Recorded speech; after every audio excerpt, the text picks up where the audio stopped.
Bé, des del nostre grup municipal ens abstenim d'alguns d'aquells punts que ens presenten avui, entre el primer i el setè, i donat que potser ningú explicarà què suposen per a la ciutat de l'Hospitalet aquests 7 primers punts de l'ordre del dia del ple de novembre del 2018, nosaltres tractarem de fer-ne un breu resum. El 2015,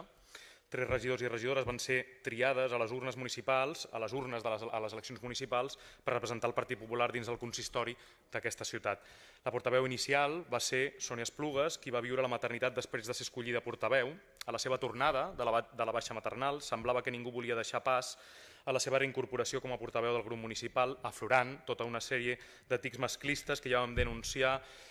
fa temps en aquest mateix ple, fa mesos. El mes de febrer de 2018, un d'aquests regidors, qui feia en aquell moment les funcions de portaveu del grup, Javier Martínez Mosín, va ser expulsat del partit i del grup municipal després de mesos negant-se a acceptar les indicacions de la seva pròpia militància a la ciutat i del Consell de Garanties del seu propi partit a nivell estatal. Ara ens trobem amb el mateix tràmit burocràtic i amb una altra expulsió que cal validar des d'aquest propi ple, essent el fins ara portaveu substitut del grup municipal, del Partit Popular, Pedro Alonso, qui resulta expulsat ara del Partit Popular de l'Hospitalet i també del grup municipal. Doncs d'aquest joc de trons particular dins del Partit Popular, com a grup municipals, a nosaltres ens interessen bàsicament 2 aspectes concrets. Com repercuteix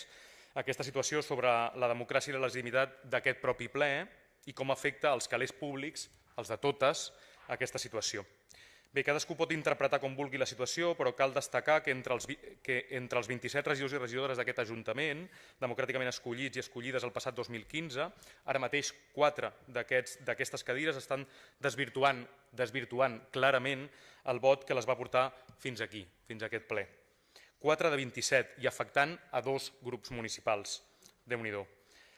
També en aquest sentit posem en alerta l'avantatge que ha suposat pel govern del PSC aquestes desbandades i expulsions de regidors i regidores, ara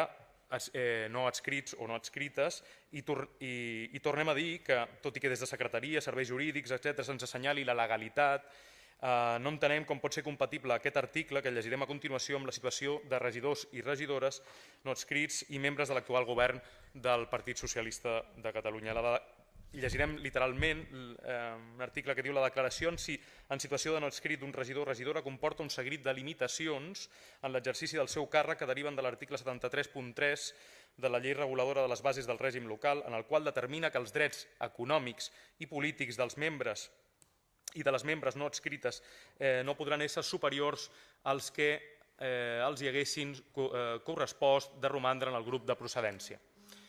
Doncs si el regidor i regidora no adscrita que cobren més que quan van començar amb el seu grup, l'extint grup Guanyem l'Hospitalet, i a més tenen més poder polític des dels càrrecs creats a mida per ells dos, doncs tenen o no tenen més drets econòmics i polítics ara mateix.